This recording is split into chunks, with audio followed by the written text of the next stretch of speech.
Right, let's go then. So, last week we were looking at our nice example business process where we need to report whether various things have gone wrong. So we were saying we were going to, it's really exciting, we're going to get a request from a customer to download a web page, we'll save it to a file, and then we'll send them a text message once it's finished. So that's the business process. But we've got a number of failure states. So last week we were looking at how we could sort of work out at the end of the process what had gone wrong at what stage. So we had this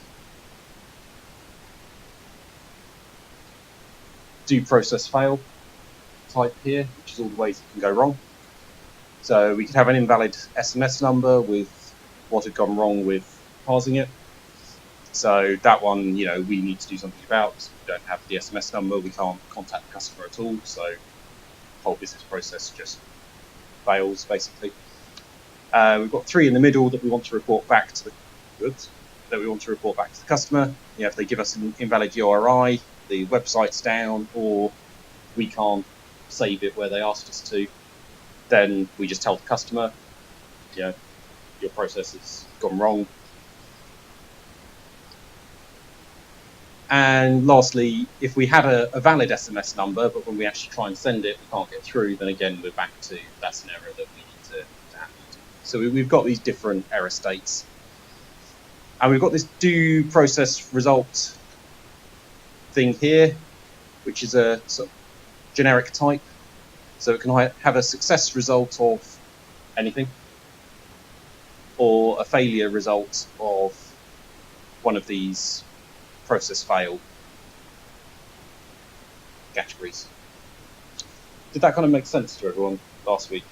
Because the rest of it won't if we carry on from this point. Yeah. Choice 2. That's choice 2, yes. Yeah. Mark, he doesn't seem to be here, but last week he was asking why I used this built-in choice thing rather than having sort of another discriminated union with more meaningful names like success and failure, those kind of things. And the reason for that is what we're going to get onto this week, which is what I want to reuse some of the library code for dealing with choices in a nice way without having to write tons of boilerplate code yourself. And then the other thing we went through quickly last week was we had sort of helper methods for doing each of the operations, which obviously could return exceptions or could return error results sort of at code level, but wrapping it in functions that wrapped that in either a success or one of these business process level failures. So, obviously validating a URI, there's a try create, so we could just return a bool, but actually no, we want to wrap that with the stage in the business process that's failed. There's no reason why in other business processes we might not be parsing 15 different URLs at different parts of the process, but in terms of what's gone wrong from the customer's point of view, which one fails is going to be a different failure as far as the customer's concerned. They don't care it's a URL parsing failure, they care that they haven't got their embedded adverts or whatever it is they were trying to get hold of. So we wrapped our URL validation, yeah. I went for a relatively simple, but yeah, as you can see from if the validation fails there, then we're actually returning what went wrong. You could do that for any of the others as well. Save. And so on and so forth. So that's all fine and dandy, and that looks nice, but what we were discovering last week is that if you actually try and let's give ourselves some space, if you actually start trying to put these together, if I can type,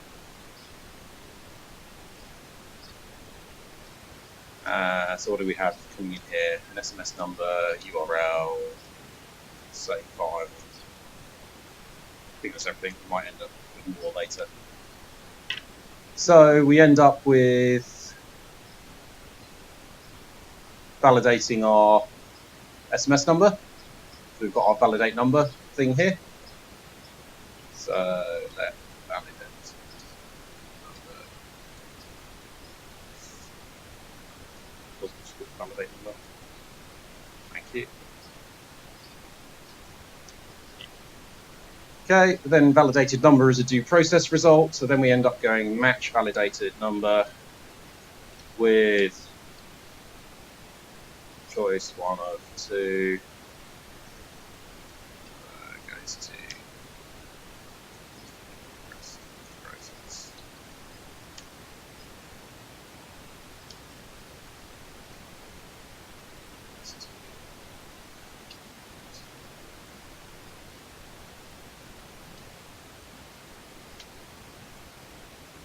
And now we're in a slightly odd thing, so we need to actually rewrap our error. You'll see why in a moment.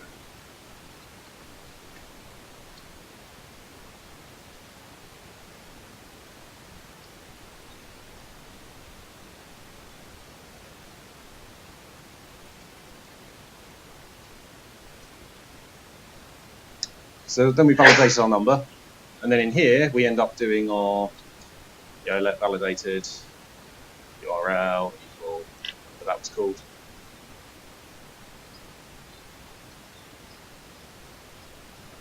I'm being consistent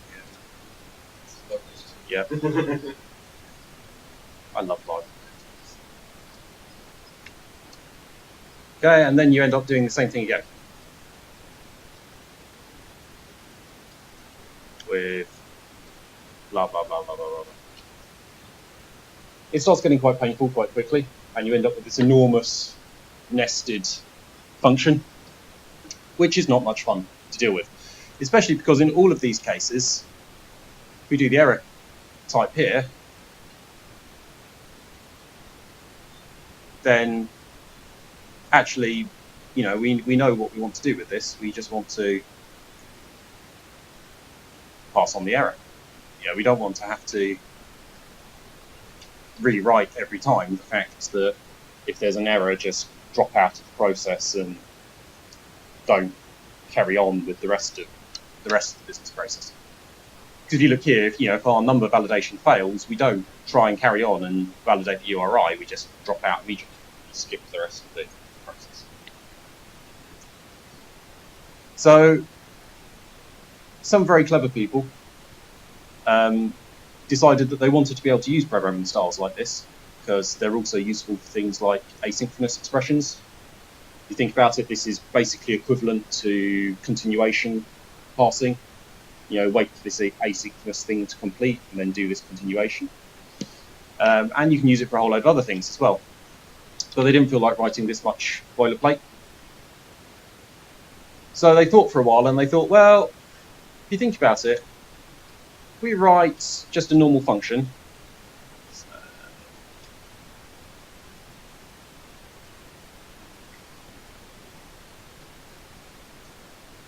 Let's just take something that has a couple of things. So we've got our normal function. And we'll let x10 equal x10. And we'll let y x5. And then we'll return x10 plus y5. So there's a normal function.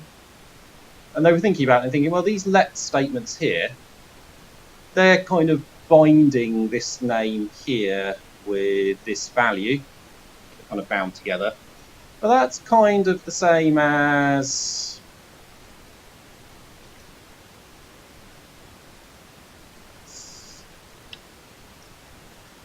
we could expand that out if we wanted. We could write that as, so fun x10 goes to, what do I do? That's not what I want.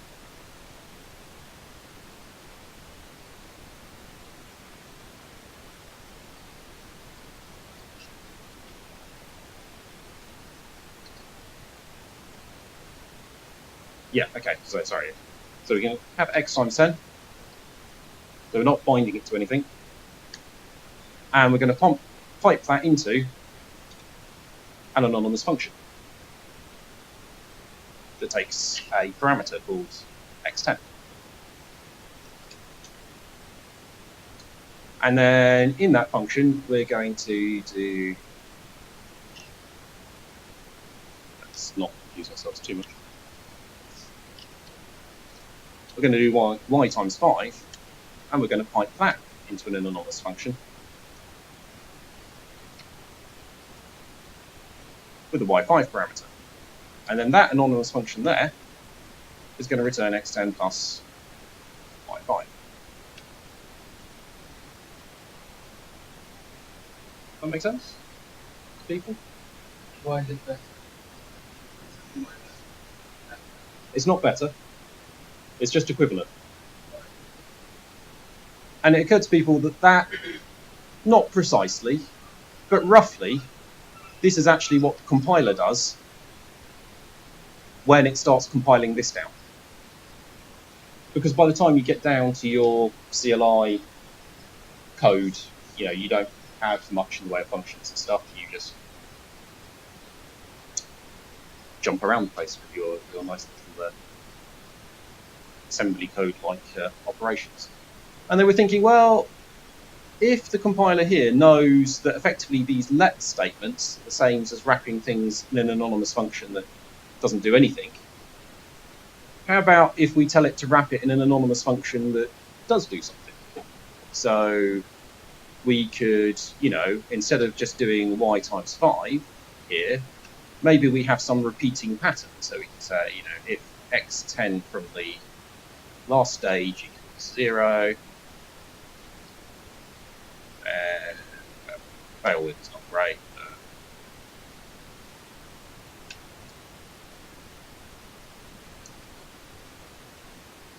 And if our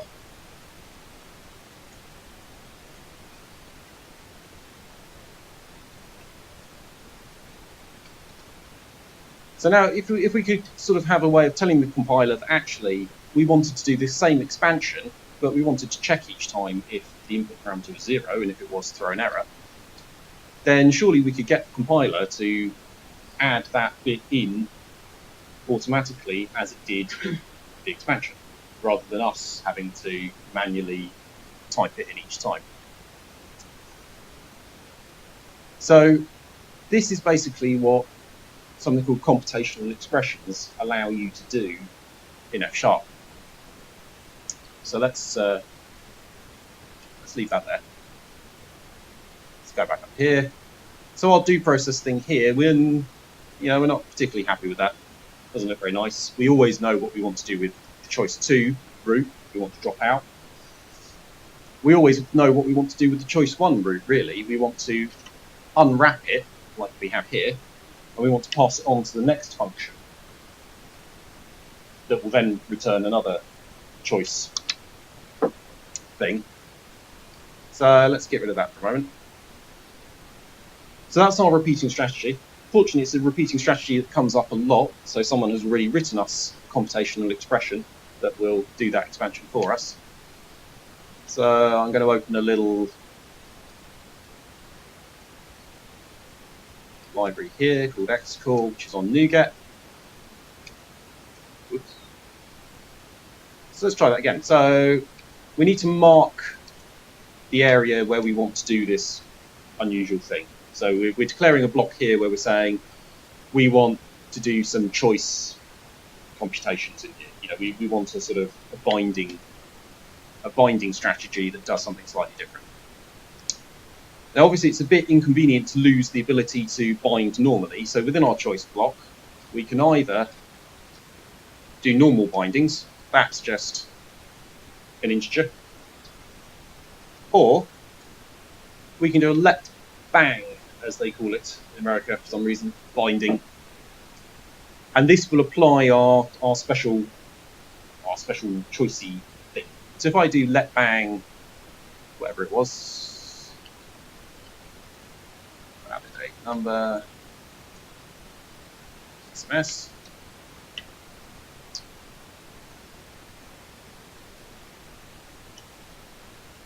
going to let's just return something there.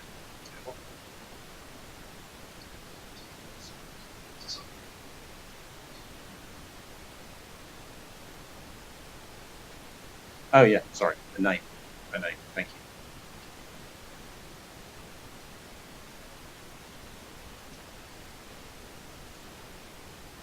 Yeah, that's more like it. Actually, valid syntax and everything. So valid number there. As far as we're concerned, within this choice block, we don't have to worry about the fact that it's a choice. If this returns a choice of 2, because we're in a choice block and we've done one of these special let bindings, this entire function will return a do process fail type. Is this making sense to people? Kind of, some nods. Questions? No? Yes. No? Let's take it a few steps further. So we've got our valid number now. We don't want to use it yet. So that will just keep on hanging around in our scope as we carry on going down. So let valid URL.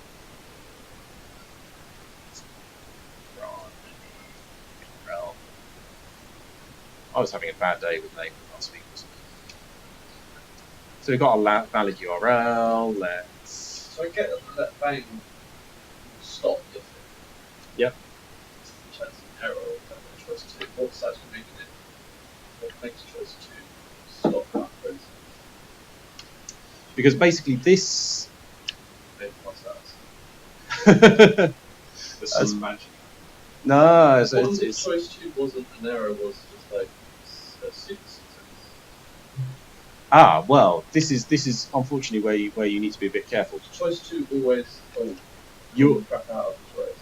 You're this is where you're relying on the person who wrote your choice computational expression for you, because you could write an alternative choice computational expression that did something completely different and treated choice 2 as some other thing. Right, but the But default one, the default choice 2 one isn't always assumes. Well, it's not necessarily an error. It means you've completed the sequence Right, of yeah. operations and you don't want to carry one on, on the left bang was the dump out. Right? Yeah. basically. So that's By default. in general that's an error. Yeah. And basically this bit here, I deleted the old version, didn't I? That was stupid of me. Where we started writing this with the match statement, each of these let bangs is effectively telling the compiler to create another level of match statements, indent it a bit more, and carry on down. So we had a safe get web page, safe on, safe.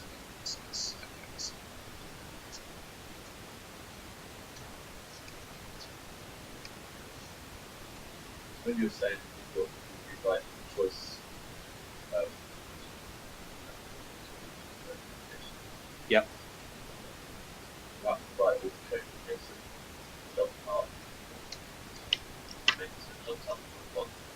You could, yes. You would actually have to rewrite that. Yep.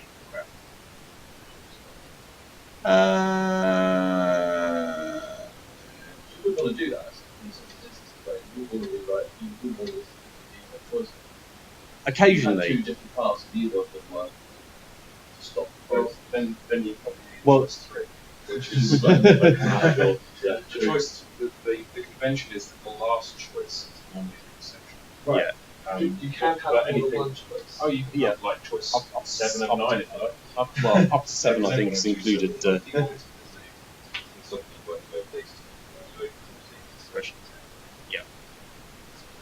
Is it not No. there? That's what I was going to get at. Is it not No, I mean, I right? wrote one for. The first one I wrote was when I was looking at the bounced email processing. So we have them in our code. We don't, because that never actually got deployed because we went with something else. But that. Is it in the UI? Do we use more than one choice? It'd be quite nice to see that code written to see how you do it. I don't think. I'll show you some other things in a moment. I don't think we've ever hit a point in the UI where we've needed a computational expression that doesn't Personally, I would exist. prefer if I would prefer the good path to return always choice 1 and 2. And if that choice, if that function could return 1 and 2 values, then you should make Yeah. it easy to actually. Yeah. Yeah. The other thing about this is you have to remember that here, because effectively what we're saying to the compiler is we only care about the happy path, and we always want what happens on the unhappy path to be the same. So if you have a situation where you need to do something different from normal on the unhappy path, you'll have to tell, you'll have to write the code for what happens for the other alternative anyway. It can't sort of magically do something different. Yes, that's what we're doing. We'll get there in a moment. Get save web page. So got the web page, save files.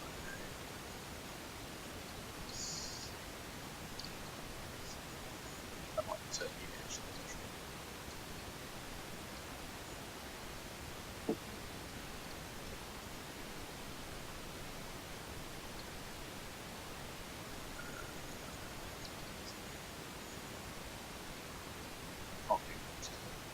Save on.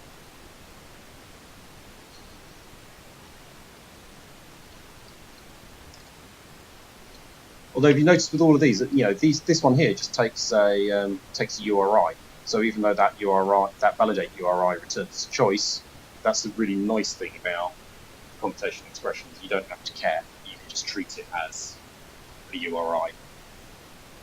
Web page comes back as string, saved as a unit. There is a special one for if you've got. So the choice 1 result for safe save file is unit. If it succeeds, we don't need any more information. We've saved it. So in the same way as you've got let bang, you also have this keyword do bang that just means do this thing, and the first type back, choice 1 has to be unit. Yeah. No. Yeah, you just do it, and if it fails, it will still kick off into the other path because you've got the bang on there. And in fact, if you try to do it without bang, it will actually complain at you because it's not returning unit; it's returning a choice of unit or fail. Bang it, use that choice. Yep. I suspect the same as safe. Yeah. We know that our number is valid because we checked it earlier. It says this message.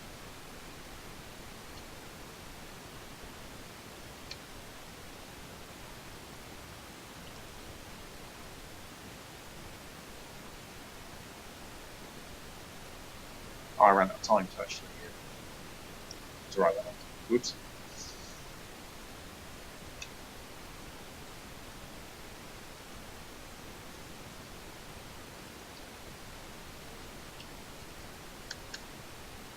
We don't care.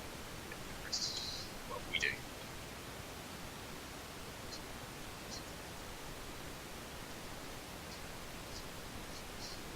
Huh? Yeah. Right. Okay, if we leave it like that, then that will itself return a choice of unit, or we could actually return something a bit more. We could return some actual data if we wanted to. So one thing to note is that you do have to explicitly, unlike a normal F# function, you actually have to explicitly return values. The reason for that is that there's actually 2 ways of doing it. If you return without a bang, so if we create, say, a tuple of, so we might want to log the fact that we've sent something to, let's just return the inputs actually. Not very imaginative. If you do, this entire choice block has to return a choice.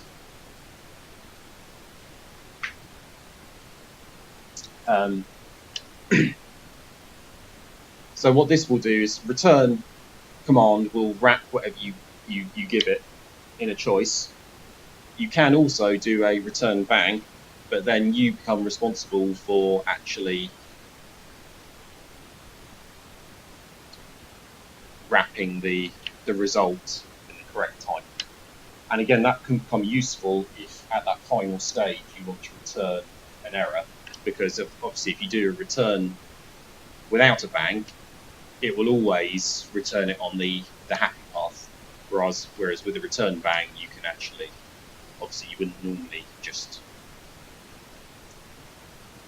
yeah, you wouldn't normally do that because that would be always error, but you can do something.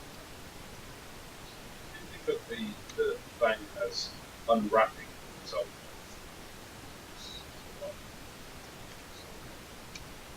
Normally, yeah, these are effectively, yeah, unwrapping. But also short circuiting as well. Yes. But short circuit is actually what determines the choice. As in the choice to go, Yes. doesn't have to short circuit. Nope. Nope. To do something different.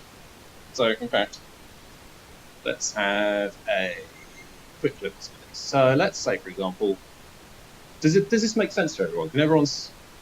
Sorry, before we go any further.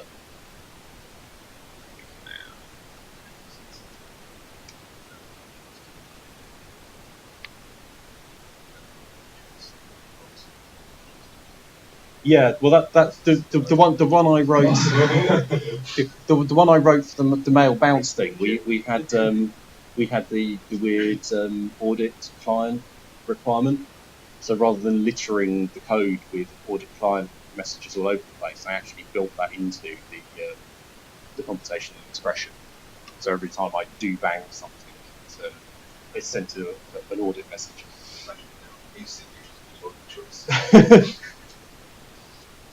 Yeah. I have no idea why the exclamation mark got referred to as a bang.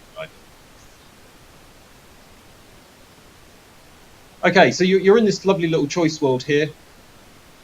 At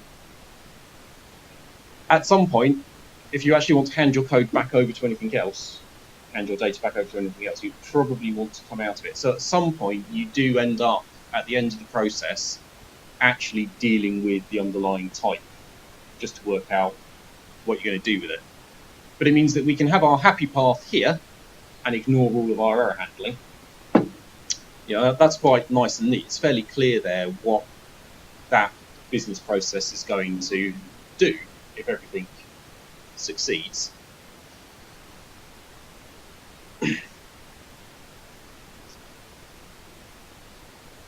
And let's have a process. Let's have really obscure Java style naming. Process results.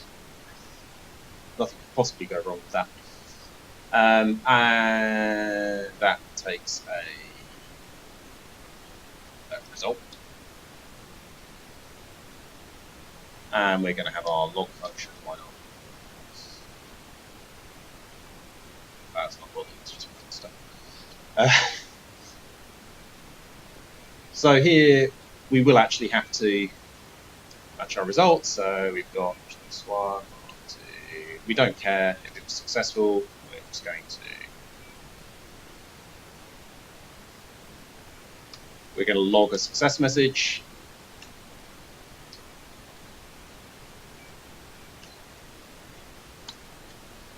But now we have our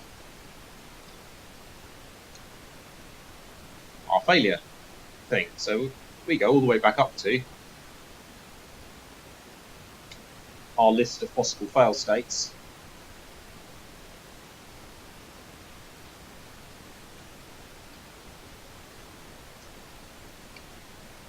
Match failed with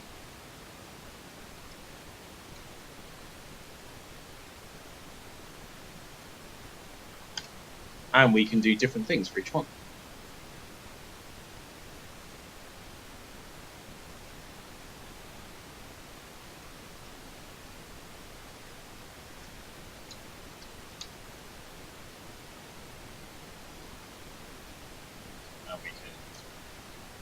And here, you know, depends how we want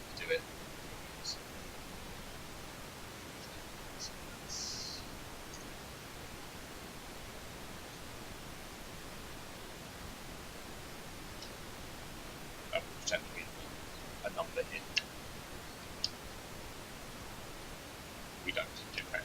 Never mind.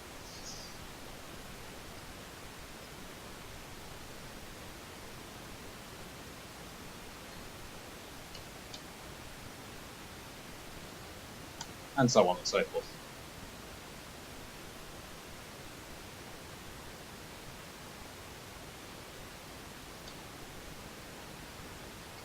And all of these need to return the same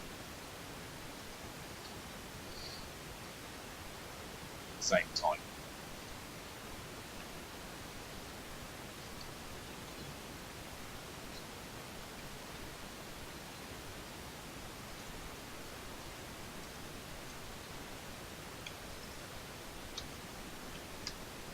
And I think you can see where that's.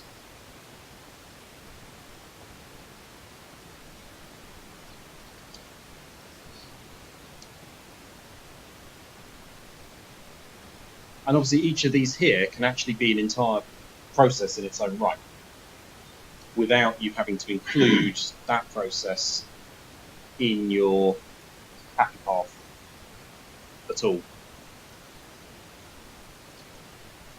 So that's kind of where we were going last week. This is still looking. I haven't actually wired that up. No, we can do a. You just do do process. You just call it as a function, and then you call that with the result. Oh, So sorry, that's a function that processes the results. Process, do process. Yes.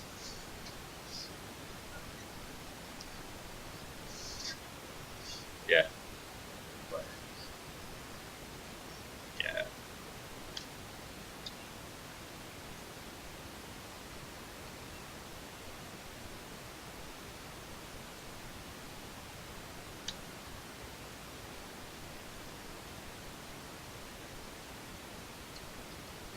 So you do something like that.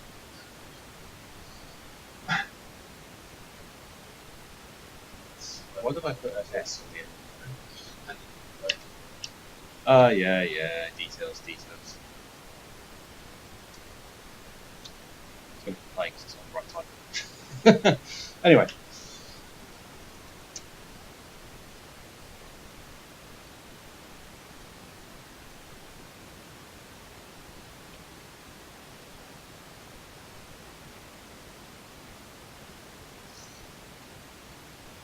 Yeah. So that just wires the two up, so now you can run the process, and that will actually return a unit. And then the plugin goes off and does.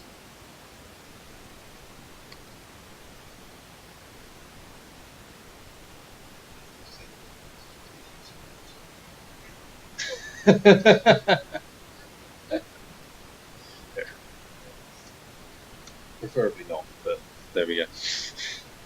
This is what you get when you're making examples up. So the aim at the beginning was to be able to move out the error and make the process. Yep. Yep. Hopefully you can end up with something like that. So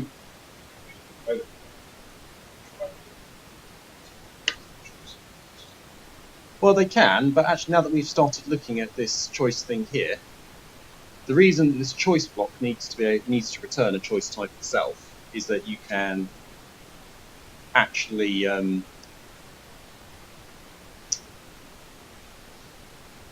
can compose them together. So anything which is defined as a choice block can go on the right hand side of one of these left bank expressions. And also most computational expressions come with some helper functions as well. So for example, with the choice one that I'm using at the moment, what we can also do, it actually has a choice.attempt method.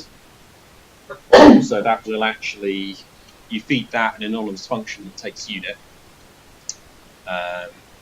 and does whatever it is you want to do.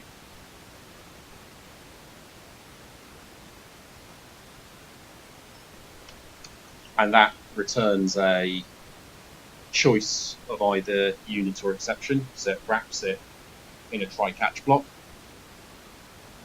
So that code there is exactly the same as this, except it's actually returning the exception. But we don't want it to return the exception. We want it to return the fact that the SMS hasn't been able to send. So what we can do is we can do map error. So that takes in the choice 2. We don't care what it is. And we're going to map that to, I don't know,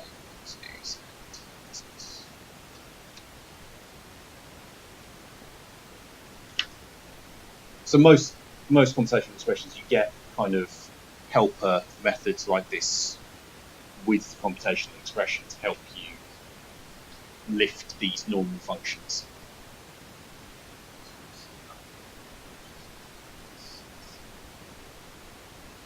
You still have to be conscious of choices in your method, because if you think about what this method is actually doing, is that this isn't actually adding any technical functionality to your program. You know, your code already knows how to send texts. You're probably using that from the library. What you're actually doing here is you're providing the information about which part of your business process is currently being executed. Program in like business. Yeah, you're putting the business flow into your code as part of the type system. You said lots of choice expressions. I think I don't know collection damage.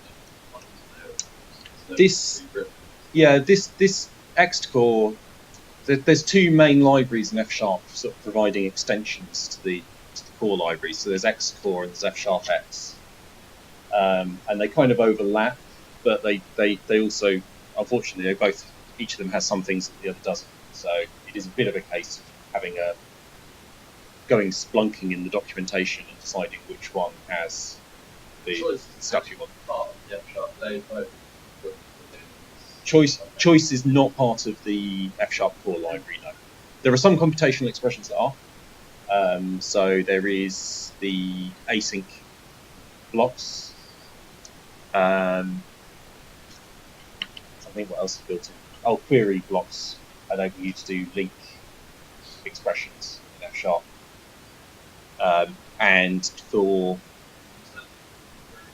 no, very rarely. If you think about it, in C#, there's two ways of doing the queries. You can either sort of build a link special syntax block, or you can just chain the link methods together. Whereas in F#, you just naturally tend to pipe the methods into each other. It's very rare that I actually break out. I don't think I've ever used the actual link-specific query thing. I think the main reason they added it is they actually, within the query block, they actually added aliases to let bang and do bang and stuff to match the keywords in C#. So you can actually use select and where and those, the same keywords as you can in C# in the F# query block. But frankly, I actually just find it confusing. But then I do in C# as well. I don't think I've ever used I use the link methods a lot in C#, but I don't think I've ever used the link syntax for anything. Yeah.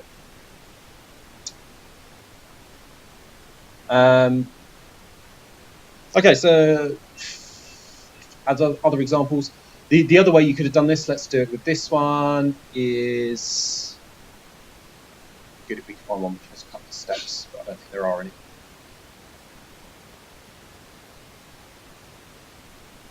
That might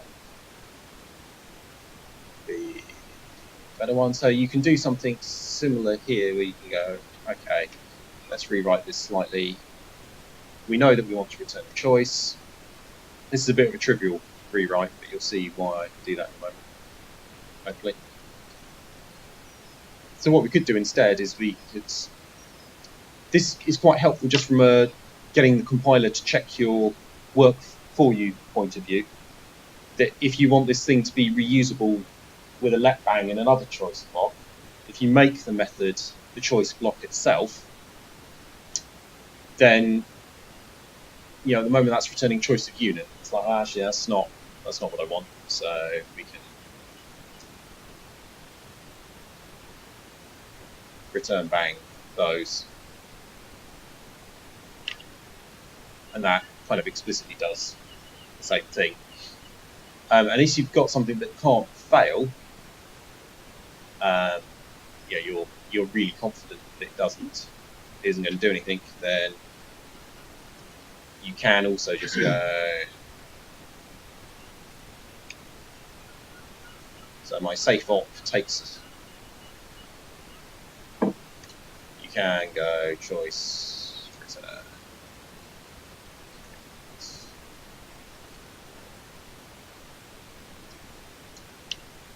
And if you remember, return wraps stuff. So my safe op will actually return a choice of string. And you can then wrap it down.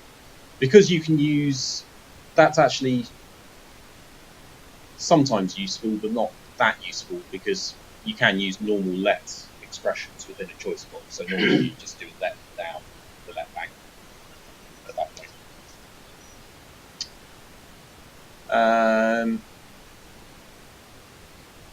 So, some of this left. Let's have a quick look at something else. I have been playing with getting some data out of XML. So, let's have a quick look at this one. I won't actually go into too much detail on this one, but so as well as choice, you get various wrappers around choice. So this is a stateful choice monad, which means that it has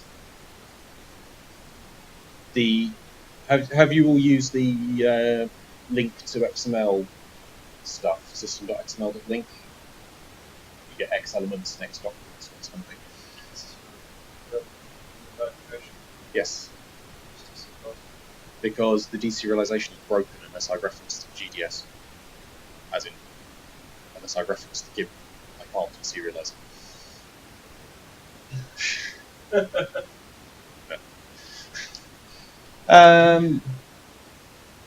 So we've got a state of an X element, our return, and an exception. Because this isn't a business process, so I don't really care about wrapping this in meaningful or bits of the business process. I just know if something's failed at some point. And if you're in a stateful choice, as well as your let bang, you also get these again some helper methods. You can get state and you can set state, and this becomes more useful. Let's just go down to here, custom operators. Gotta love it. I'm not expecting anyone else to read this code anytime soon. So I have a custom operator which actually takes an X path and sets the state to that X path. So now I can do, let's find some bits. I can do like directory-like operations in XPath. So I can feed this thing a document. On this, in fact, this thing's being sent a node in some XML. So I'm setting the current state to the node that's been passed in. I'm grabbing, why does that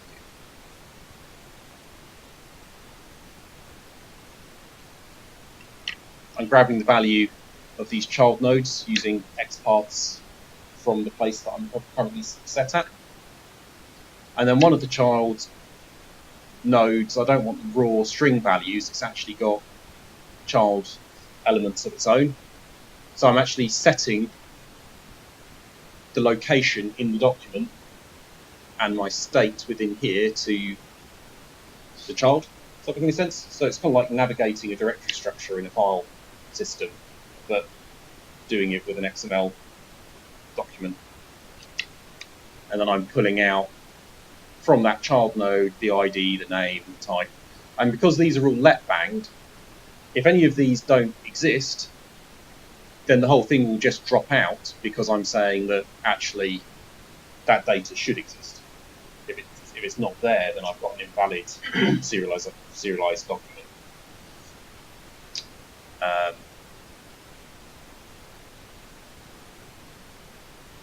And then at the end, we just return we feed all of those things into a standard record and return that. So that's stateful choice. Doesn't come up that often, but does come up occasionally. The other one, which is actually the one we're using most often, if I can think of somewhere to grab it from. Yeah.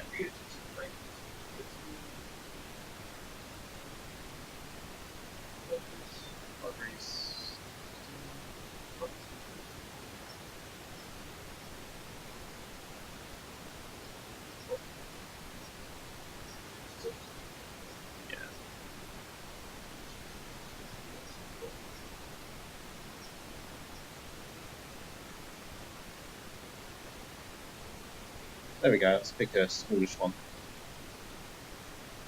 Oh, that will do, that's an excellent example. So there's also the async choice block.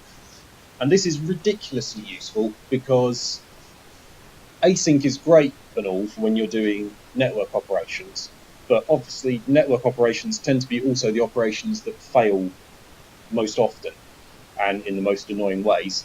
So the async choice block, rather than taking a choice one of two, it takes an async of a choice of one or two. Does that make any sense?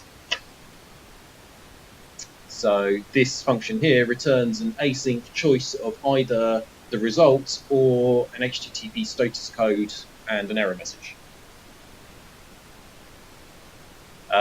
So these are all part of the API. So basically that HTTP status code will then just immediately, if this method is used in any other controllers, if it hits that point, hits an error, it will just drop through the rest of the process and send back the HTTP status code with the message that you set at that point.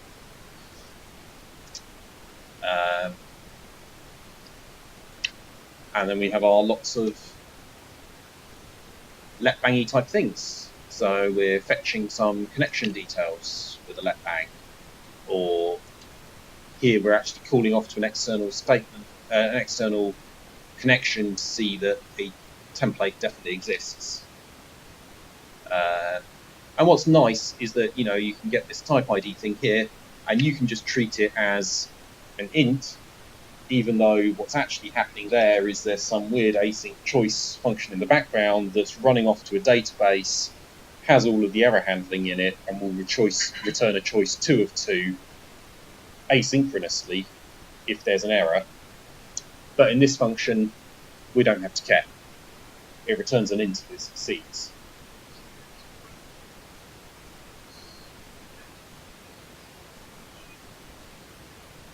Yes.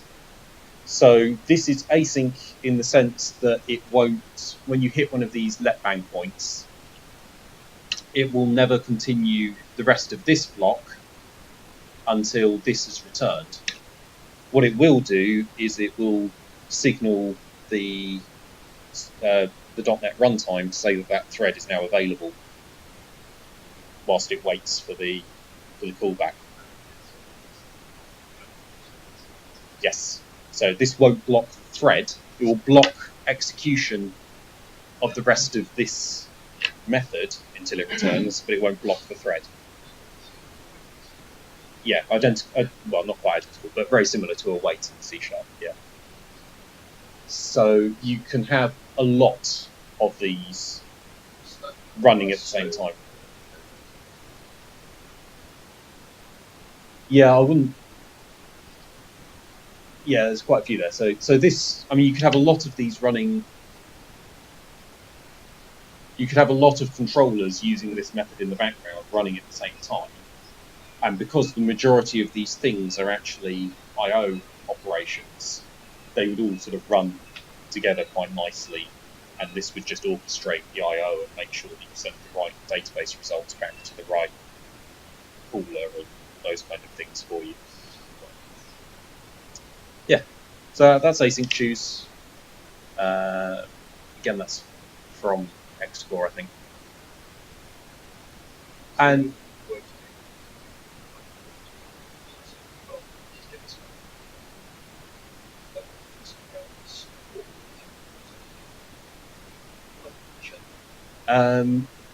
there isn't actually a built-in way of doing that, which is annoying. It's quite trivial to write your own, because you can just use async parallel to create.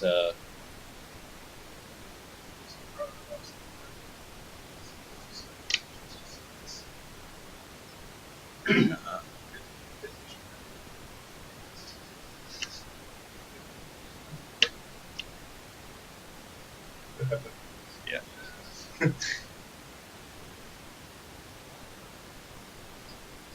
It does have choices. So, but yeah, you have to think about it for a while, but it does work.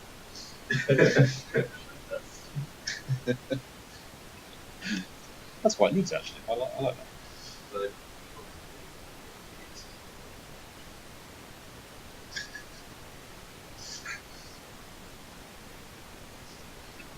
Yeah, so that's parallelizing a whole load of things of the same type. There are also tricks you can play for just saying, I want these 3 values back, different values, but effectively under the hood, all you end up doing is turning them into an array of obj and then pulling them back out again, having run async parallel. So that is a brief tour of the wonderful world of computational expressions in F#. There is, if you want to write your own, it's kind of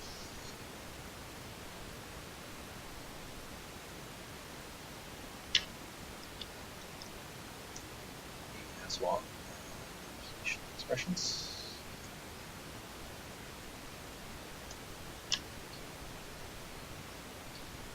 So I would very much suggest this guy, F# for Fun and Profit, Computational Expressions. And just because I might as well, I did write a computational expression which I got horribly wrong, because error handling does not work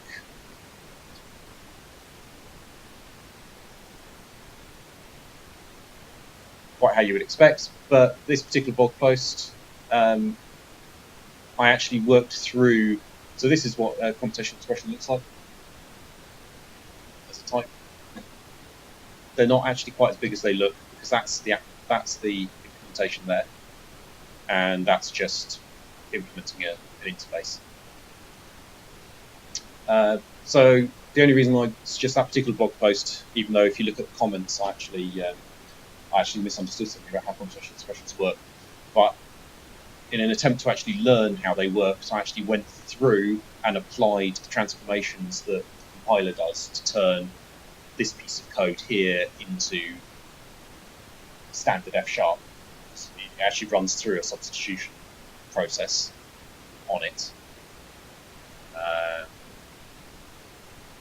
So that's where is it? This block here, if you actually expand it all out, it actually looks like that with my computational expression by the time the compiler tries to compile it. So there you go. So that's on my blog. In terms of actually learning how to write them, as opposed to just getting a kind of overview of how to understand them, I would recommend this guy of the resources I've seen. Definitely better than the actual MSDN documentation, which is sparse and assumes a certain amount of understanding of a lot of stuff, and makes no sense, and is actually factually incorrect in a couple of places, although I think they fixed that in the latest version. When I tried to write my own computational expression, some of the type signatures and documentation were actually wrong, which meant that if you wrote the code as it appeared in the documentation, it wouldn't compile, which, yes, was interesting. But yeah, seriously, check out the ones that already exist first, because there are computational expressions for most things. As I said, I think I've only ever once actually written my own one or something. And even then, if I went back to that code now, I would probably actually just reuse choice with it.